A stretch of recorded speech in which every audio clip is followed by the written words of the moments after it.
Yo, what is going on, everyone? My name is Nick, or the Notorious Fantasy, and in today's video, we're going to be talking about my Week 3 of preseason takeaways and how that relates to fantasy football in 2021. Inside today's video, I'm going to go into a deep dive into all of the games that have happened in preseason thus far. Now, I'm recording this video as games are being played on Sunday, so not every single game from Sunday will be talked about inside of today's video. But before we get on in to the breakdown of the preseason games that have happened thus far, I would like to ask, if you are new to the YouTube channel and you do end up enjoying today's video, to please make sure that you hit that subscribe button down below. Not only is it free, me and the guys on the Awesemo Fantasy Football YouTube channel put out content every single day to help you guys win your 2021 Fantasy Football Championship. And while you're down there, whether you are new to the channel or not, please make sure that you hit that like button down below to help boost this video up the algorithm so that more beautiful people like yourself can see today's video. I would also like to ask, if you do have a Twitter account and would like to follow me on Twitter, please do at Notorious FNTSY. I would really appreciate that, and I tweet a lot about fantasy football. So without further ado, let's get into the video. So the first game to discuss is the Jacksonville Jaguars at the Dallas Cowboys. Now, from the Dallas Cowboys side of the ball, there was really nothing to discuss. The only big aspect of this game was Trevor Lawrence, and Trevor Lawrence looked to carve up this Dallas Cowboys defense, and he did exactly that. Trevor Lawrence went 11 of 12 for 139 passing yards and 2 passing touchdowns. Trevor Lawrence kind of struggled a bit in preseason before this game, so it was really good to see him kind of finish on the correct foot, looking very, very good in that game up against the Cowboys. I honestly would expect nothing less. The Dallas Cowboys don't have all that good of a defense at all. So if Trevor Lawrence really struggled in a game up against a not-so-hot defense, I would have been very, very concerned. Trevor Lawrence is a guy that I am looking to target in fantasy football drafts as he continues to fall deeper and deeper down the draft. He has a lot of rushing upside, I believe, for the Jacksonville Jaguars. I think their defense isn't going to be so hot, and they're going to be in a lot of games where deep down into the game, Trevor Lawrence is going to have to try to throw them out of it, and that's going to give Trevor Lawrence a lot of extra garbage time points, especially if he's able to rush the ball a little bit. Trevor Lawrence does have top 12 potential for fantasy football in 2021 with that loaded offense that they have in terms of pass catchers. I understand it's not necessarily loaded, right? They're not the Kansas City Chiefs. They're not the Dallas Cowboys with these elite wide receivers, but I mean, Marvin Jones, Laviska Shenault, as well as DJ Chark are all very solid options for Trevor Lawrence in his rookie season. Next up, we got the Colts at the Detroit Lions. Sam Ehlinger out 5 to 6 weeks with a sprained knee, and what that tells us is that if Carson Wentz is to miss time to start the season, now all signs right now are pointing towards Carson Wentz being the guy in week number 1 of the NFL season, but again, there could be pushback. Maybe he won't end up starting week number 1, and if that is the case, Jacob Eason will be the starter. He went 10 of 14 in this game for 74 yards. Jacob Eason isn't as bad as I previously thought he would be, but again, if you are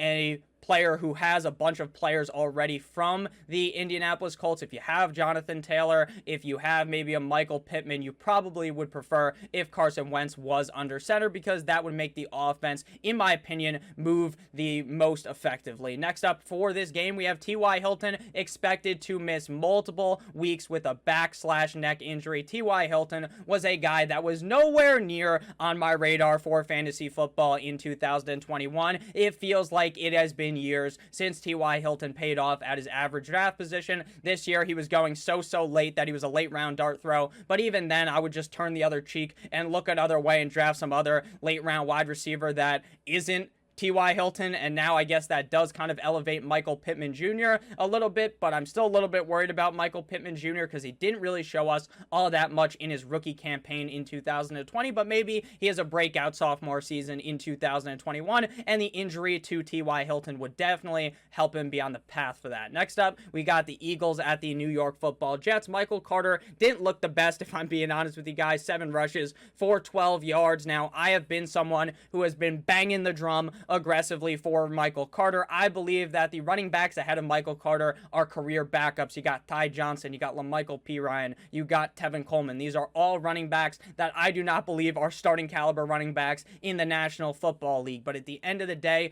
all that matters is how this team ends up seeing it, and Michael Carter is just at the bottom of the barrel of this team. I still think he will eventually become the starter, and if his ADP continues to plummet, just keep drafting him back there, because the upside is that that he could eventually surpass these other guys and become the starter. From basically the rip of the offseason, I knew that Michael Carter wasn't going to enter the season as the #1 overall running back, but how they are kind of treating him and how he's getting these touches, I am definitely a little bit more worried about Michael Carter than I was previously. Next up, we got the Pittsburgh Steelers at the Carolina Panthers. Sam Darnold, mono man Sam, was carving up the Steelers defense. 19 of 25 for 162 yards and 2 total touchdowns for Sam Darnold. Obviously, no one really expects Sam Darnold to have a full revitalization of his career, right? I don't expect him to go from not looking very good in the Jets to being like Patrick Mahomes or something, look like one of the best quarterbacks in the NFL, but I did expect Sam Darnold to look pretty decent on the Carolina Panthers. They have some great wide receiver weapons there. They also have Christian McCaffrey. I don't really want to be targeting Sam Darnold in fantasy football, but I do think that what we saw up against the Pittsburgh Steelers was good enough for you to realize that, hey, drafting DJ Moore, Robbie Anderson is definitely fine. Speaking of Robbie Anderson, 2 of 5 for 15 yards and a touchdown. Not super relevant, but I kind of saw Twitter explode as Robbie Anderson scored that touchdown. The next piece of info from the Carolina Panthers was Terrace Marshall lighting it up yet again. This guy has been on fire all of preseason. 3 receptions on 3 targets for 43 yards and a touchdown. Now, you guys have to understand that Terrace Marshall is the clear wide receiver 3 on this roster. He's behind DJ Moore, he's behind Robbie Anderson, and when it comes to pass catching volume, he is clearly behind Christian McCaffrey as well. So I don't want everyone to get all excited to draft Terrace Marshall, reach on him in the draft, and expect him to really make huge noise this season. In the future, I think he could. I think he's an alright late round flyer, but to me, to draft Terrace Marshall, you need to be in a much more deeper of a league. But he has looked really good in preseason, so if you were already a fan of Terrace Marshall, I guess that is some confirmation bias that he has looked good thus far in the preseason. The Steelers, if I'm being honest with you, watching that game, nothing really stuck out to me enough to at least talk about in this video. But before we get on into the next game, I would like to let you guys know that today's show is brought to you guys by our brand new sports betting podcast, Betting You. College football has kicked off, and we have you covered as Ben Ross and Makachowski take you through each conference and the best bets on the board. Betting You is available now wherever you get your podcast, with new episodes dropping every single Wednesday. So if you guys use Spotify, Apple Podcasts, it's on there. If you guys use the other podcast platforms, it's probably on there as well. So make sure you guys check it out again. The podcast is called Betting You. Back into it after the Steelers at the Panthers, we got the Vikings at the Chiefs. The only note from this game was that Patrick Mahomes looked really fucking good. Who would have known? One of the best quarterbacks in the NFL, if not the best quarterback in the NFL, would look really good up against the Vikings in preseason. 8 of 9 for 117 yards and 2 total touchdowns on the game. On the Vikings side of the ball, to me, nothing really of note aside from the fact that Irv Smith is now hurt. Meniscus. Probably going to be out for at least a couple of weeks in the season. If you guys watch the videos on here, if you watch the videos on my YouTube channel, Notorious Fantasy, you would know that I talk aggressively about Irv Smith. He is one of my favorite late round tight end targets. And now you can still draft him, right? Like with your final pick, but it sucks because he's probably not going to be back for, I would assume, a month at this point. Now, no timetable has been thrown at us. So again, this is all just speculation, but that is a huge hit to the Minnesota Vikings. But it does give a slight uptick, at least in my opinion, to Justin Jefferson and Adam Thielen, because the other tight ends behind Irv Smith, to be honest with you, they're nothing special. After that game, we got the Packers at the Buffalo Bills, and just like with Patrick Mahomes looking good, who could have imagined that Josh Allen would look amazing in this game? 20 of 26 for 194 passing yards and 2 total touchdowns. The Packers had Jordan Love starting at quarterback. If I'm being honest with you, Jordan Love didn't look the greatest, but what does that have to do with fantasy football for 2021? Absolutely nothing. The thing of the Bills to really note was that Singletary started for the Buffalo Bills, but he had 0 carries. He was on the field, though, for every single first quarter play, which is positive for Singletary, but this looks like a grade A running back by committee, which could have easily been projected for this to happen. It doesn't seem like Zach Moss has a full stranglehold over this offense. Doesn't seem like Singletary does either. It is just going to be a confusing situation week in, week out, unless, of course, one of those players was to get injured, and then the other player would skyrocket in fantasy football value, though he did end up having 2 receptions for 8 yards, and then Zach Moss rushed 4 times for 10 yards. So maybe this is a scenario where Singletary gets a lot of the pass catching work. Zach Moss is the thumper running back on the team, going in between the tackles, and every single week you're basically just rolling the fucking dice trying to throw these guys into your lineup. Next up, we got the Baltimore Ravens at the Washington football team. The Ravens win, I believe, their 20th preseason game in a row, which I think is a record, but at what cost, as they would say in the Avengers movie, because Dobbins is now out for the season. Tears his ACL. Right after it happened, I reported that this looks bad. It looked so bad, the way he was on the ground, the way the knee looked. I was like, fuck, he's probably done for the season. But then I was seeing a lot of reports about it being positive, about not it being positive, right? But more about, hey, maybe he won't be out for the season. Maybe this isn't as serious as we previously thought. It ended up being that serious. Torn ACL, out for the season. I hope you can recover perfectly fine, J.K. Dobbins. The only plus side of this for Dobbins is that it happened this early, and by week 1 of the 2021 or 2022 NFL season, he should be fine, but it sucks. Very, very bad. A big hit for the Baltimore Ravens, but, you know, you giveth and you taketh, and Gus Edwards, it's probably Gus Edwards' season, unless, of course, they bring in Todd Gurley, they bring in Le'Veon Bell, they bring in Frank Gore, maybe not Frank Gore, but they bring in some other running back, and it really is just a running back by committee like it was going to be with Dobbins and Edwards, and we don't really see Edwards be in that workhorse role. Now, depending on who they bring in, Gus Edwards should still be pretty solid for fantasy. Now, I did move Gus Edwards up in the rankings, but I'm not willing to stand here and just assert that he's a must-draft candidate at this point, because I don't know if they are going to bring someone in or not, and depending on who it is, it may hurt Gus Edwards' value. Next up, we got the Bears at the Tennessee Titans. Justin Fields, who would have guessed, just like with Allen, Patrick Mahomes looks really good. 9-inch Nicholas Foles played, looked good as well. Justin Fields, 7 of 10 for 54 yards and 1 touchdown. Andy Dalton doesn't play as well, but guess what? Justin Fields is not going to be named the starter. Andy Dalton is that guy for week 1. How long can Andy Dalton hold on and be the starting quarterback? I'm not too sure. I'm still drafting Justin Fields with aggression later on in fantasy drafts, because I do believe eventually he will become the guy on the team, and when he does, he has top 12 value in my opinion for fantasy football this season. But before we get on into the breakdown of the next couple of games, I would like to let you guys know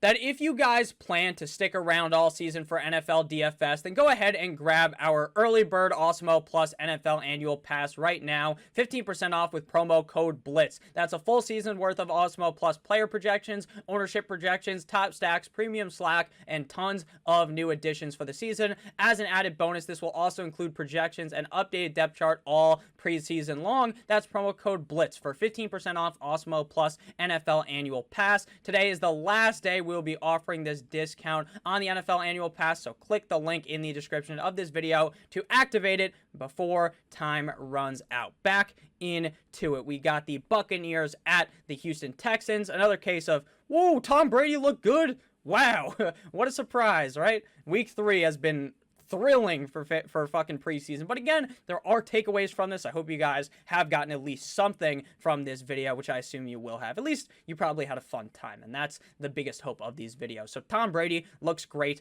11 of 14 for 154 yards and 1 tug. Chris Godwin, 3 of 13 for 84 yards and a tug. AB, 4 of 5 for 42 yards. Evans, 2 of 3 for 20 yards. And for Houston, Nico Collins goes 2 of 16 for a 1 touchdown, and Nico Collins is a guy I haven't really spoke on too much in videos, but in best ball leagues, in deeper leagues, Nico Collins is a guy that I've been targeting with aggression, because I believe that Brandon Cooks is the clear number 1 guy there, but I think Nico Collins could be the number 2. We still have no idea what's happening with Deshaun Watson. I don't want to go ahead and tell you Watson's going to start. I don't want to tell you Watson's not going to play at all, because I have no idea.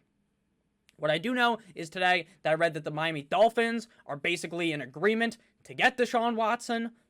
Who knows if that's true? Again, I'm not telling you that's 100% true. That's just something I read on Twitter. Next up, we got the Rams at the Denver Broncos. Teddy Two Gloves, Teddy B, Teddy Bridgewater was named the starter of the team. 6 of 11 for 62 yards and 1 touchdown for Teddy B in that game. Horsecock Drew Lock, 5 of 7 for 67 yards and 1 touchdown. Sutton, 2 of 27 for 1 touchdown with Teddy B in the game. I honestly am still going to sit here in my chair, and tell you that why is Teddy Bridgewater the quarterback? I don't know. I don't know why you wouldn't just let Drew Lock get the first nod. You know, if he sucks, then you throw in Teddy. I don't understand it. I think the offense has more upside with Lock. Sure, it's probably safer with Teddy Bridgewater, but I personally don't know. I've watched every preseason game of the Broncos, and I don't understand at all what Teddy has shown to be that much better than Lock to be named the starter. My personal belief going into the season was that Lock was going to be the guy, and then eventually, if he ended up being bad, then they throw in Teddy Bridgewater. Obviously, the opposite happened. Maybe we see Lock this season. That is my belief. Eventually, Lock will play if Teddy Bridgewater doesn't look the greatest. And I mean, sure, Teddy's a safe quarterback, but it doesn't really affect my thought process on Jeudy and Sutton, but it's just not something that I love to see personally. But for Jeudy, it definitely is decently better because that's kind of the type of wide receiver build that Teddy likes to target. Final game here, Chargers at the Seattle Seahawks. And I'm telling you, if you watch this game, it was the biggest waste of time of your life. I watched it last night. I don't even know if that's when the game happened, but it was on NFL Network at like 1 in the morning when I was awake, so I was watching the game. And let me tell you, not a single thing happened in that game that was even of any type of you needed to know this. Like, it was Geno Smith and Sean Mannion versus Easton Stick and Chase Daniel. Basically, nothing happened in that game, but it is what it is.